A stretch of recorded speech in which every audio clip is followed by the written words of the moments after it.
কক্সবাজার জেলা আইন শৃঙ্খলা কমিটির সভা আজ সকালে জেলা প্রশাসকের কার্যালয়ে শহীদ এটিএম জাফর আলম সম্মেলন কক্ষে অনুষ্ঠিত হয়েছে।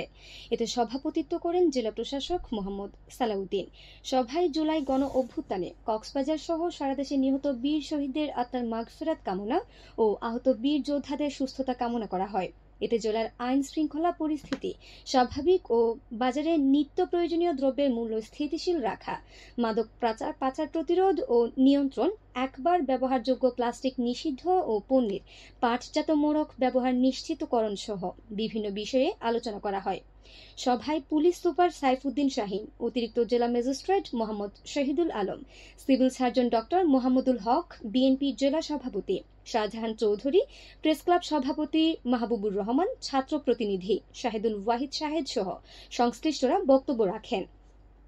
এ সময় সরকারি বিভিন্ন দপ্তরের কর্মকর্তা, আইন শৃঙ্খলা বাহিনীর প্রতিনিধি, রাজনৈতিক নেতৃবৃন্দ, ছাত্র প্রতিনিধি সহ অন্যান্যরা উপস্থিত ছিলেন।